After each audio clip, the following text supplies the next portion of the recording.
श्री चरण की शरण आई, देर ना अब कीजिए। हे बिहारी मैं तुम्हारी, मुझको अपना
अनंत कोटि ब्रह्मांड नायक प्रात पर ब्रह्म पुरुषोत्तम जगदाधार जगनियंता अकारण करुणावर्णालय सर्वगुण गण निलय अखिलेश्वर श्री राधा सर्वेश्वर भगवान की असीम अनुकंपा से आज मुझको उनके भक्तों का, उनके प्रेमी संतों का चरित्र कहने का, भक्तों को समझाने का ये सुअवसर प्रदान हुआ है। और आप सब भक्तों को, प्रभु के दीवाने संत भक्त, उनका चरित्र सुनने का ये सुअवसर प्रदान हुआ है। प्रभु की उस कृपा को हम नमस्कार करते हैं। भक्तमाल सत्संग पंडाल में पधारे धर्म अनुरागी सज्जनों, भक्ति एवं शक्ति स्वरूपाओ माता बहनों,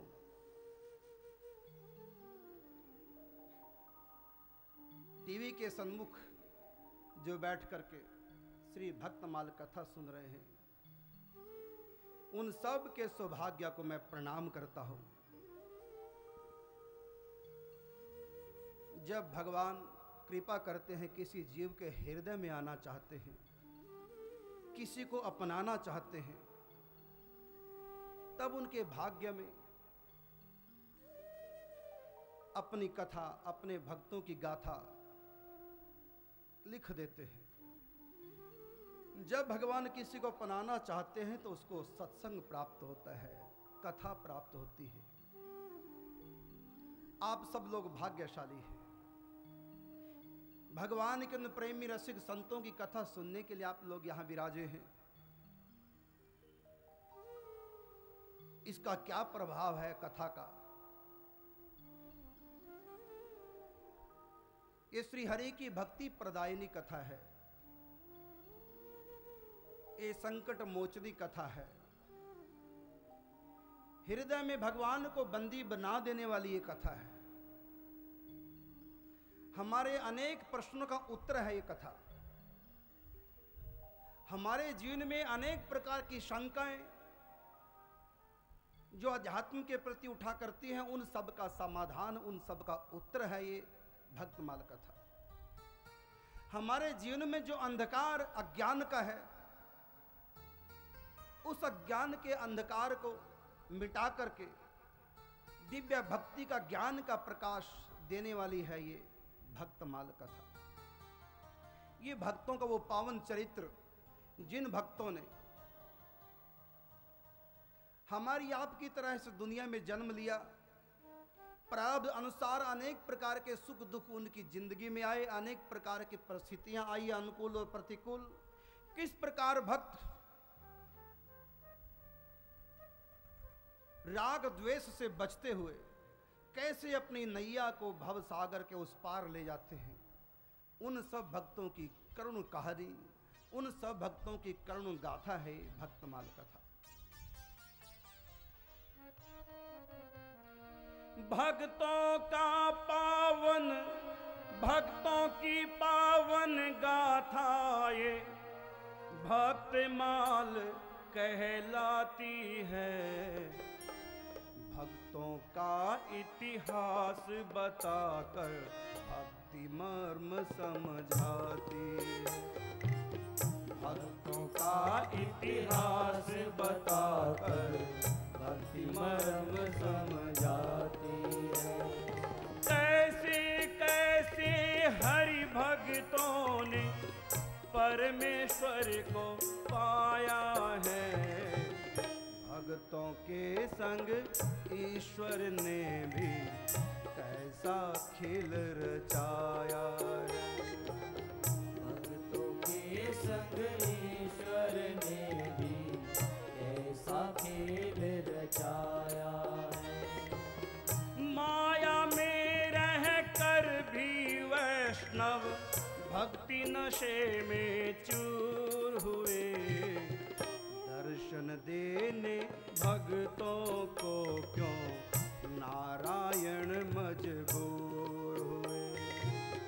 दर्शन देने भक्तों को क्यों नारायण मजबूर हुए। क्या था इन भक्तों में जो ये इस माया से पार हुए। क्या है भक्ति जिसके कारण निराकार साकार हुए। क्या है भक्ति जिसके कारण निराकार साकार हुए। इन सब प्रश्नों का उत्तर यह भक्तमाल समझाएगी। क्या करना क्या नहीं करना ये भेद सभी बतलाएगी। क्या करना क्या नहीं करना ये भेद सभी समझाएगी।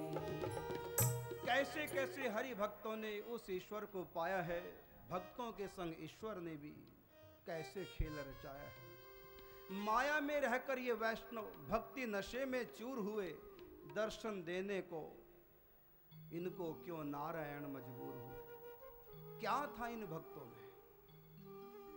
भक्ति तो हम सब करते हैं।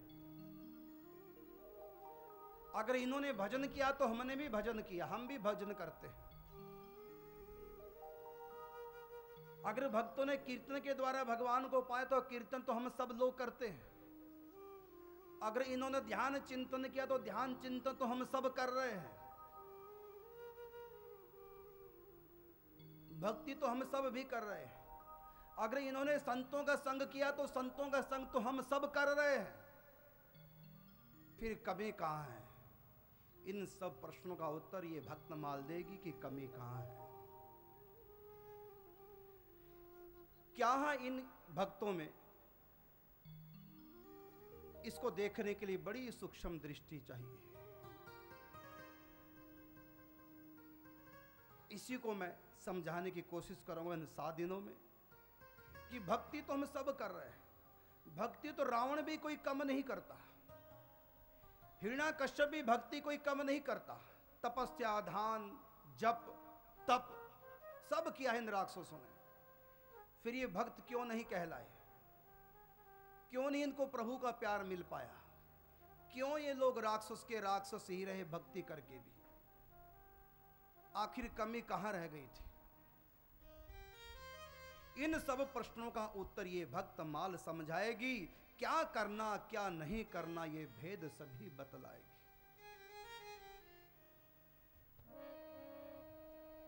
परम पूज्य श्री नाभाजी ने बहुत बड़ा उपकार किया।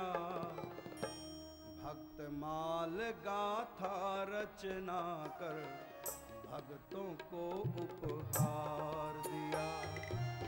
भक्त माल गाथा रचना कर भक्तों को उपहार दिया। भक्ति भाव से भक्त माल जो सुनते और सुनाते हैं, करुणदास बड़े भागी जन वो प्रभु के दिल बस जाते। करुणदास बड़े भागी जन वो प्रभु के दिल बस जाते। परम पूज्य श्री नाभाजी ने बहुत बड़ा उपकार किया। भक्त माल गाथा रचना कर भक्तों को उपहार दिया। सबसे बड़ा उपहार ये भक्त माल गाथा है, जिसकी रचना आज से लगभग 500 वर्ष पूर्व श्री नाभाजी महाराज ने जयपुर में गलता गद्दी पर बैठ करके की थी। इसका भी इतिहास, ये शक्ति कहां से आई भक्तमाल गाथा लिखने की? जयपुर में बैठे हुए हैं, भारतवर्ष में नहीं देश विदेश में कहां कहां प्रभु के प्यारे भक्त हुए हैं। वर्तमान में ही नहीं, सतयुग से आज तक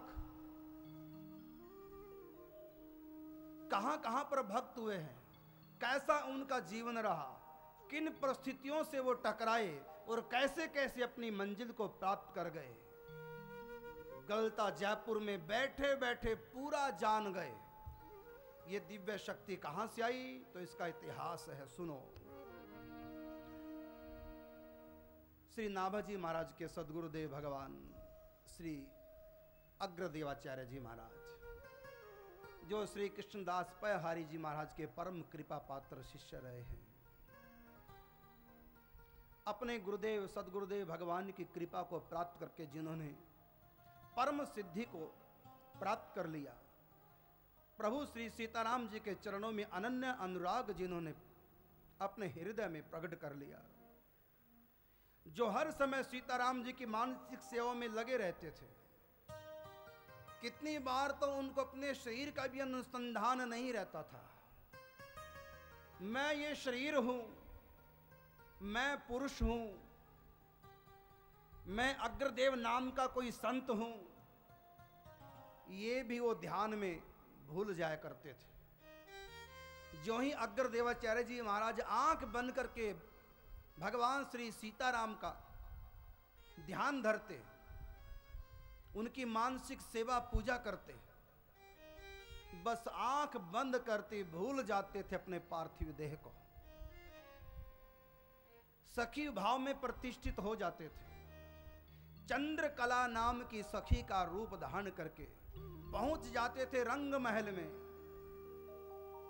भगवती सीता जी की सहस्री का भाव लिए रंग महल में अंतपुर में जाकर के अपने श्री सीताराम जी की अनुराग पूर्वक सेवा करते। एक दिन श्री अग्रदेवाचार्य जी महाराज बैठे हैं, आंख बंद करते ही प्रात काल ही उठ के दार सखी को भाव, जाए मिले निज रूप सो या को यही उपाय। आंख बंद करके सखी भाव धारण करके पहुंच गए रंग महल में। भगवान श्री सीताराम जी की उपासना लगे करने। बड़ा सुंदर फूलों से श्रृंगार किया है, अपने सीताराम जी को दिव्य वस्त्र अलंकारों से सुसज्जित कर रहे हैं। ये सब ध्यान में चल रहा है। और बगल में खड़े हैं परम कृपा पात्र श्री भक्तमाल के रचनाकार श्री नाभाजी महाराज, हाथ में पंखा लिए अपने सदगुरुदेव पर झल रहे हैं। गुरुदेव की आराधना में कहीं व्यवधान ना हो,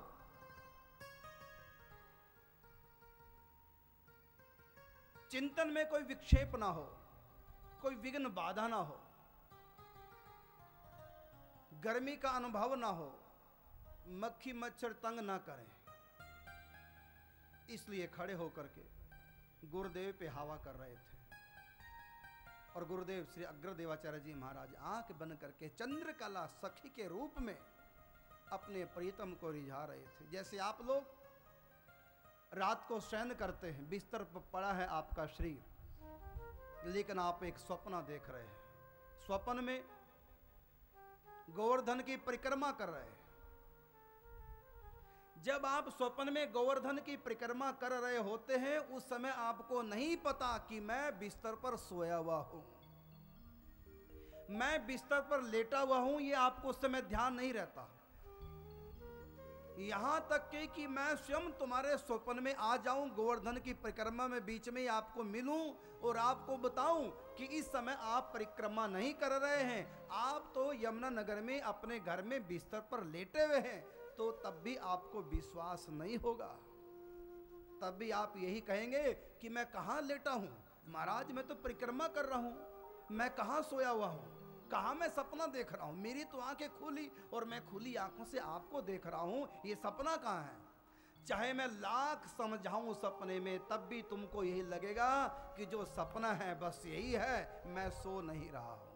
इसी प्रकार संत जब ध्यान में खो जाते हैं, जब चिंतन में उनका प्रवेश हो जाता है, जब सखी भाव धारण करके निकुंज में अपने प्रिया प्रीतम की सेवा में पहुंच जाते हैं, उस समय उनको ये अनुभूति नहीं होती कि मैं बैठा हुआ हूं, मैं ध्यान कर रहा हूं, मैं अपने कमरे में बैठा हूं, मैं संत हूं। ये सब उसको ध्यान नहीं रहता।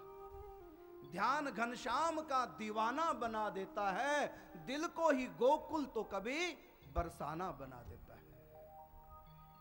भूल जाता है उस समय साधक, उस समय उसकी देहात्म बुद्धि बिल्कुल समाप्त हो जाती है। सखी भाव में प्रतिष्ठित होकर के अपने उस दिव्य सत्य भाव की अनुभूति में अपने प्रभु की सेवा में अनुराग पूर्वक लगा रहता है। बाहर की सुध उस समय उसको नहीं होती। इसी प्रकार से श्री अग्रदेवाचार्य जी महाराज भक्तमाल कथा के रचनाकार श्री नाभाजी महाराज के सदगुरुदेव भगवान श्री अग्रदेवाचार्य जी बैठे ध्यान में, नाभाजी महाराज पंखे से हवा कर रहे हैं। एक बार गुरु अग्रदास जी बैठे हरि के चिंतन में, सखी भाव धर सेवा करते, मगन हुए मन ही मन में। श्री नाभाजी पंखा लेकर गुरु की सेवा करने लगे, भक्ति भाव की शक्ति धार के गुरु के मन को पढ़ने लगे। भक्ति भाव की शक्ति धार के गुरु के मन को पढ़ने लगे। श्री नाभाजी पंखा लेकर गुरु की सेवा करने लगे, भक्ति भाव की शक्ति धार के गुरु के मन को पढ़ने लगे। साधक की यही है मंजिल, शिष्य की यही है मंजिल कि वो अपने गुरु के मन में प्रवेश कर जाए। जिस दिन आपका अपने सद्गुरुदेव भगवान के हृदय में मन में प्रवेश हो गया, उसी दिन आपको गुरु की प्राप्ति हो गई, उसी दिन आपको संत की प्राप्ति हो गई। संत मिले तो मैं मिल जाऊं, संत न मोते न। भगवान कहते हैं संत अगर मिल गए, संत का मिलन हो गया तो मेरा मिलन होगा। अगर आप संत के शरीर से मिले हैं, उनके पास गए, प्रणाम किया, इसकी भी महिमा है, लेकिन इसको संत मिलन नहीं कहते, इसको संत दर्शन तो कह सकते हैं। दर्शन किए हैं लेकिन मिलन अभी नहीं हुआ। मिलन तो भीतर का होता है, दर्शन बाहर के होते हैं। दर्शन रूप के होते हैं और मिलन स्वरूप से होता है। संतों का स्वरूप भीतर से क्या है, अगर उसको प्राप्त कर गए तो भगवान उसी समय मिल जाएंगे। संत मिलन और भगवत मिलन दोनों एक ही समय में होते हैं, क्योंकि अंतर्यामी गर्भगत साधु सुंदरी माही, जो कोई पोषे एक को तो दोनों ही पोषे जाएं। जैसे उदाहरण के रूप में एक गर्भवती स्त्री, उसको अपनी गाड़ी में बैठाओ, तो आपने कितनों को गाड़ी में बिठाया?